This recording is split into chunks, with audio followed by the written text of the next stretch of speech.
Então, continuando aí de onde nós paramos, né? Eu tinha dito no vídeo anterior que a, o rei convoca, então, mediante as pressões do Estado, convoca ali uma assembleia, né, uma reunião, existe ali um parlamento e aonde os três estados vão estar presentes e ali tentarão tomar algumas decisões para resolver os problemas financeiros ao qual a França passa. E a primeira medida pensada foi fazer o quê? Aumentar os impostos. Vamos ver como que isso, ao invés de ser a solução, será literalmente o desencadear e o estopim para o movimento revolucionário. Então, já nas primeiras reivindicações, então, como eu falei, foram feitas várias reuniões.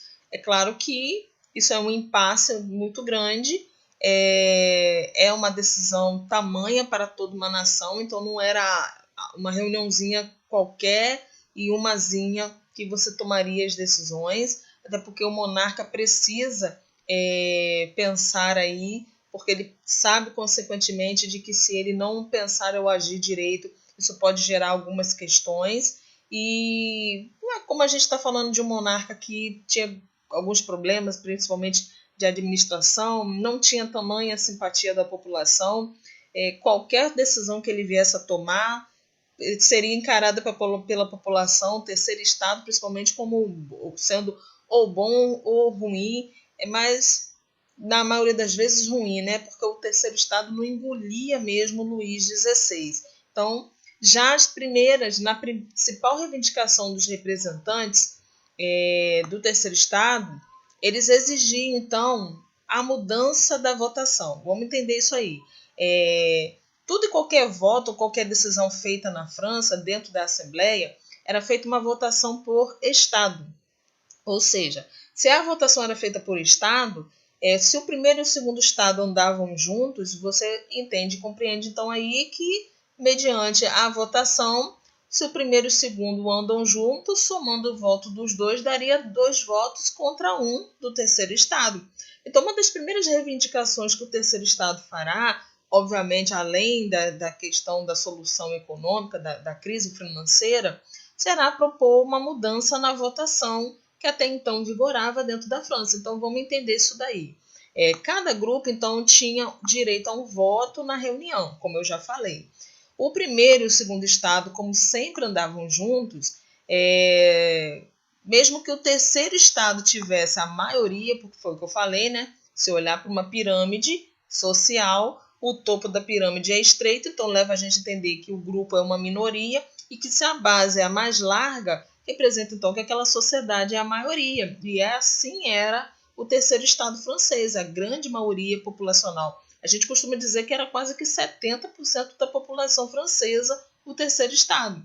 Então você tinha aí, mesmo que o terceiro estado fosse essa grande maioria, e sendo voto por estado, ele nunca que conseguiria obter aquilo que desejasse, porque a união do voto do primeiro e do segundo faria com que ele sempre perdesse a votação, né? Então, quase nunca o terceiro estado conseguia aprovar nada, proposta nenhuma.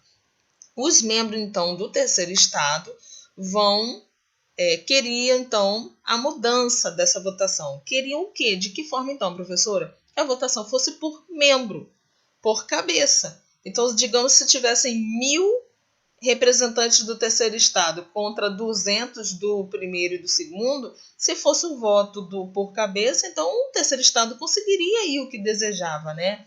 Então, a sugestão do terceiro estado foi que o voto passasse a ser por participante, por membro do estado, dando direito, então, a um voto cada um, pois dessa forma a votação seria mais justa e o terceiro estado, então, conseguiria ter mais chances de votação, exercendo então uma influência política muito grande. Isso foi um impasse tremendo na questão por indivíduo, né, o voto por indivíduo.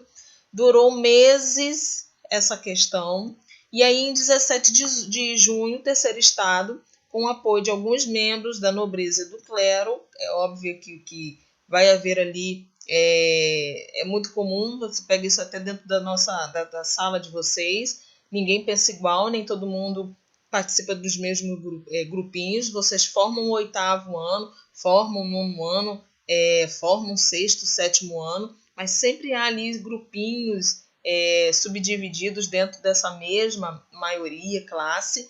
Então não era diferente que você tivesse membros da nobreza e clero simpatizando, aderindo essa causa do terceiro estado. Então, com o apoio de alguns membros da nobreza e do clero, declara-se então uma Assembleia Nacional com o objetivo de elaborar uma Constituição na França. A Assembleia então Nacional, a coroa, que é representada aí pelo rei, o monarca, o alto clero e os setores mais conservadores da nobreza, tramavam então dissolver a Assembleia à força, a Assembleia dos 3 estados, por causa dos impasses quanto à votação e as decisões quanto à solução financeira.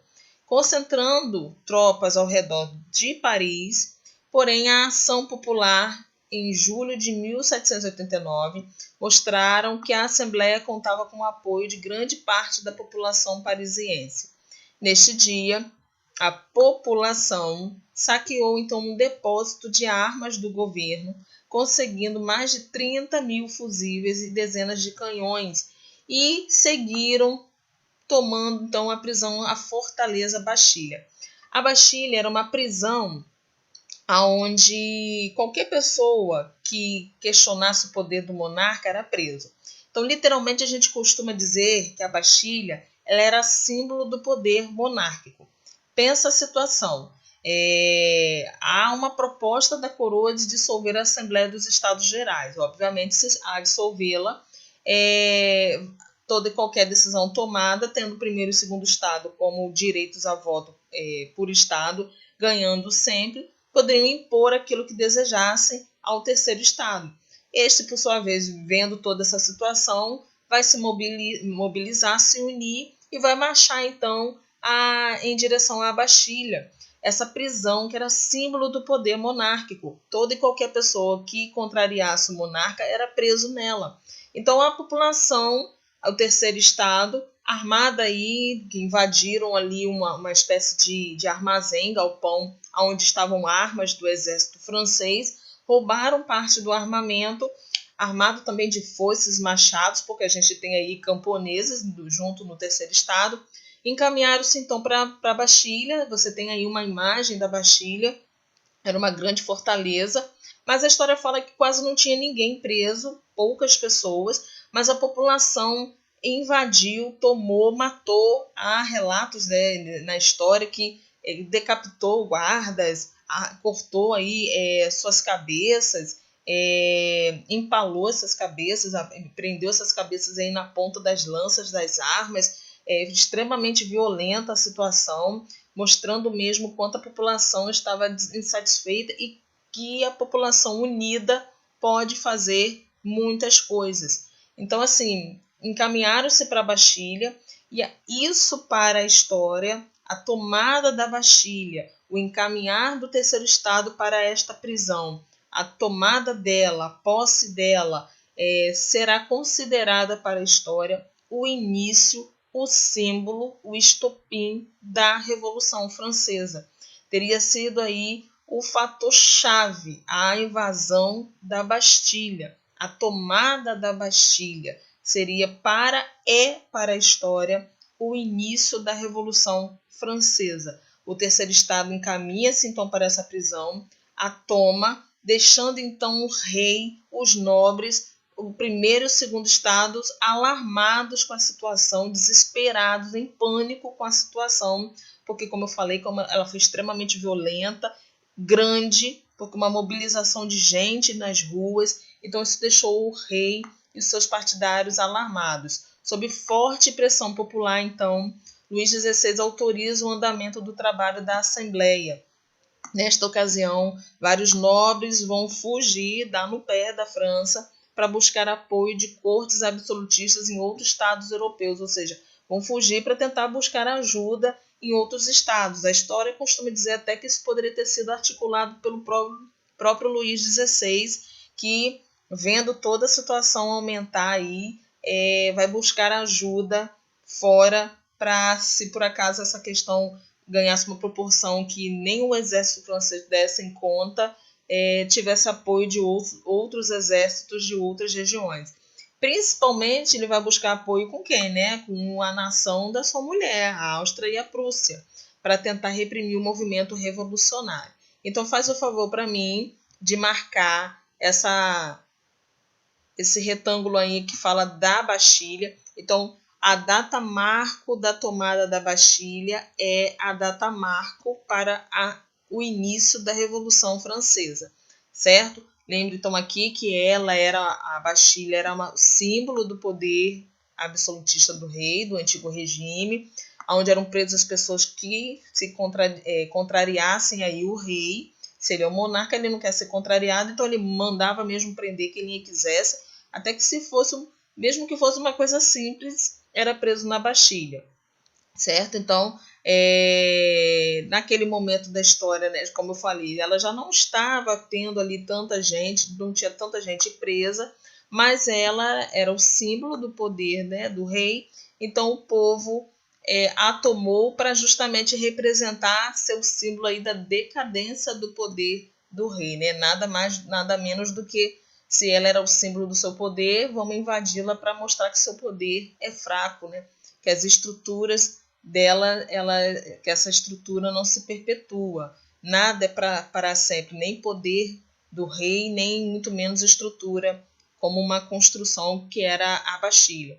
Então, as reformas da Assembleia Nacional, mediante a Bastilha tomada, mediante o desespero do rei, vamos entender então quais decisões vão ser tomadas aí. Será que o rei vai acatar a população? Será que o rei vai atender? Será que o rei vai fugir? O que vai ser feito? O que vai acontecer nesse momento? Então, enquanto elaborava-se uma Constituição, o membro da Assembleia realizaram então uma série de reformas, apoiados por uma nobreza francesa que estava insatisfeita com o poder do rei do antigo regime. Como eu falei, havia ali uns grupos dentro da própria nobreza contrária ao rei, isso é muito comum, até dentro do clero.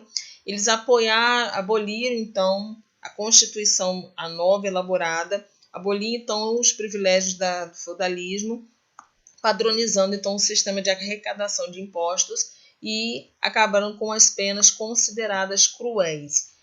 Os bens do clero e da nobreza que saíam da França foram conquistados e foram usados para saldar dívidas do país. Além disso, a igreja passou a ser subordinada ao Estado depois que foi aprovada aí uma espécie de Constituição Civil do clero, que foi extremamente influente, importante para a Declaração dos Direitos Humanos, que será elaborada nesse processo da Revolução. E essa declaração vai ser extremamente importante, porque ela carregará ali o lema, símbolo, marco da Revolução Francesa, que é o lema de liberdade, igualdade, fraternidade. Essa Declaração dos Direitos Humanos, no primeiro momento que ela é escrita e elaborada, inspirada na Constituição Francesa de 1789, ela trará ali um conjunto de decretos e de leis que fará ali realmente o reconhecimento de como todos os indivíduos são iguais, livres em direitos, que não existe distinção social. Vocês verão mais à frente que a declaração será cada vez mais estruturada, modificada e ganhará uma proporção mundial. Ela é hoje base, princípio para muitas leis aplicadas aí na justiça, para muitas constituições que foram elaboradas depois. Então você tem a Declaração dos Direitos Humanos, publicada em 1789, defendendo então ali os direitos individuais, iguais do cidadão perante a lei. Ela declara limitação do poder do rei, assegura ali o direito à propriedade, um documento que expressa claramente o que a burguesia desejava, limitar o poder do rei, ganhar autonomia econômica.